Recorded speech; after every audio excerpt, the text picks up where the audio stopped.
Okay, now we're going to try to do a little batoning. Like I said in my original purpose in coming out here today, I had to stack about a cord of wood, which I got that done.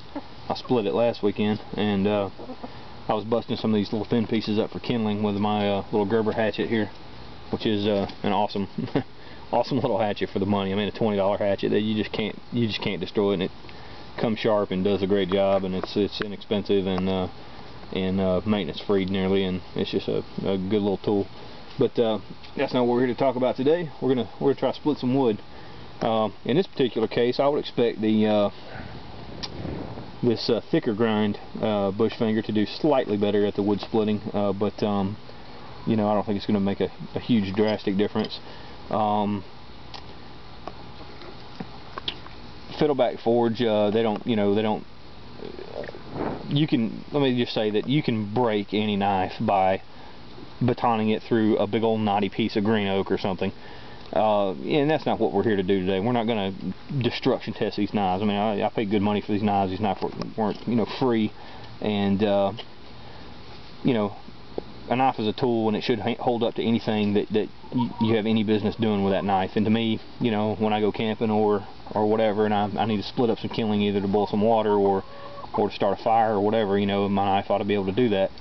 I have no doubts these knives will do it with flying colors. So I guess what I'm saying is, we've all seen those videos with the guys just wailing on a knife this size with a big old 4x4 chunk of wood, just beating through a 8-inch thick log, with all kind of knots in it. And I guess if you have to do that, you have to do it, but I really don't see any reason to do that. You're certainly not going to be out in the woods trying to make a fire making kindling out of 8-inch diameter logs. So I don't really know what the purpose of that is, but let's split this little, these little pieces of red oak up. These are some pretty seasoned little pieces, so they should pop pretty easy. But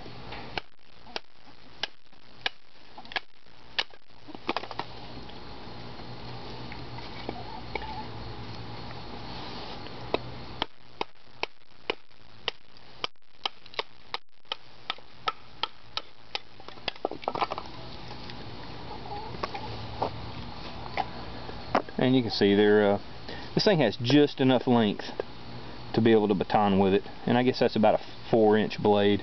All three of these knives have real close to the same length blade. This one might have a 1/8 inch or a 1/4 inch on the hiking buddy. I don't know, but that's about, for general field use, to me, that's about the right length. You can go a little bigger if you want to, and I used to carry a lot bigger knife out in the woods, but the more I use them, the more I realize they just kind of get in the way the bigger they are. And if you try to go dress game with anything bigger than about 3.5 or 4 inches, which I do a lot of hunting, and I process my own meat and everything, it just really gets in the way once you get past 4 inches, in my opinion. So unless you're doing something like, a big fillet knife and you're cleaning a lot of fish or something.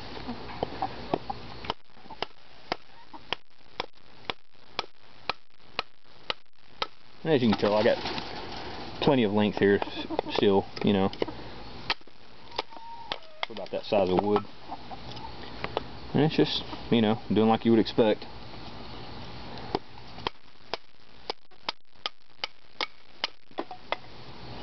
So that's the 01 steel bush finger. Let's try this stainless bush finger.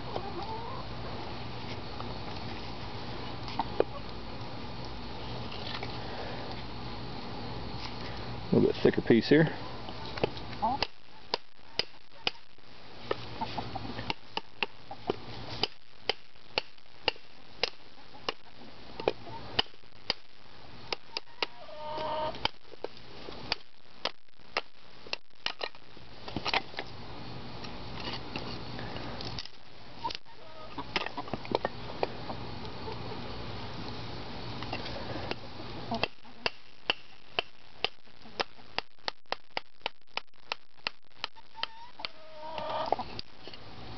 And as I expected, you notice with that thicker grind on that other bush finger, where that grind comes down only to about right here, and you get the full blade profile out further. It seemed to be popping that wood open a little better than this one is. This is a little thinner of a grind, and you notice I'm having to beat on it until it gets way down towards the end. Whereas that other one, about halfway down, it's popping it open. So I guess that thicker edge profile does make a little bit of a difference when you go to baton something.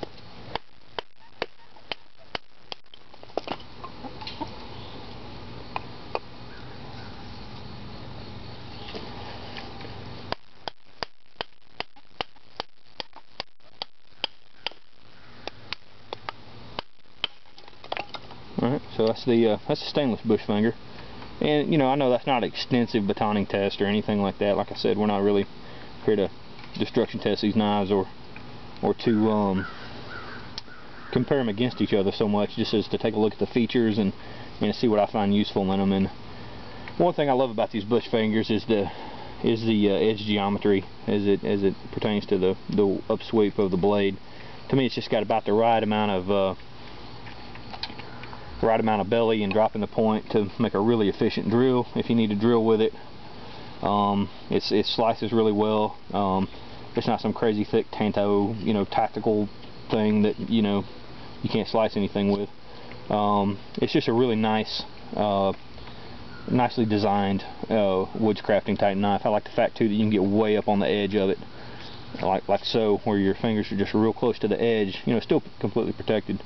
But that's really good if you got to put a lot of leverage into a cut. You know, when you really got to put a lot of pressure on it. You know, you're not holding it way far away from the edge trying to do it.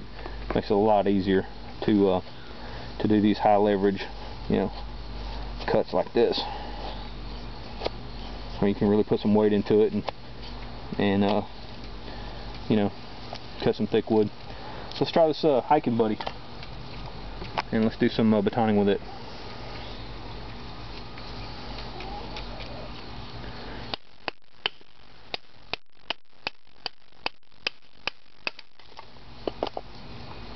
And this one I would say would be somewhere in between the two other knives. I'm going to go for this real thick piece with this slightly shorter blade, just so you can see the limitation of what you can baton with these knives.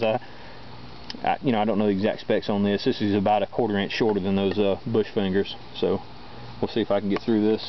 It's not, I wouldn't consider a piece of wood that splits as easy as this abuse on this knife, but what you do run into is you run out of length out here on the end of the blade. You start doing, you know, 1.5 to 2 inch thick pieces of wood. And it just pops right through it though.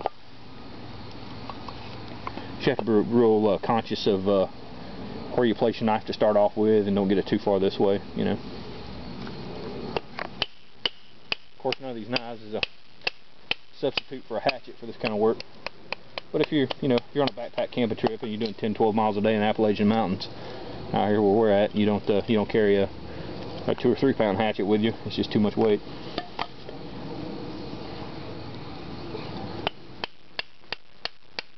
On this small stuff like this, it's just nothing to go through. Let's just take this piece right here. You saw how low we had to go with this. We had to baton on it down to about right here. Let's just get that first one out. It just seemed really to split this stuff a lot easier.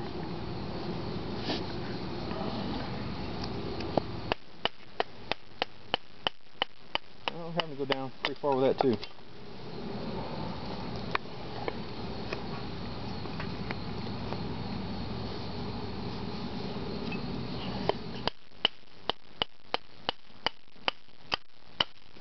So there you have it. There's these 3 customs that we took a look at today. 2 bush fingers from Andy Roy at Fiddleback Forge, and a hiking buddy from Dogwood Dan of Dogwood Custom Knives. And hope you enjoyed it, and I hope it gave some insight to you. All these guys have websites. You can Google them if you're interested in any of their knives. You know, there's a million custom knife makers out there. It's part of the beauty of getting into the custom knives. You can get whatever you want, because there's so many people out there making them nowadays. So thank you, and we'll catch you next time.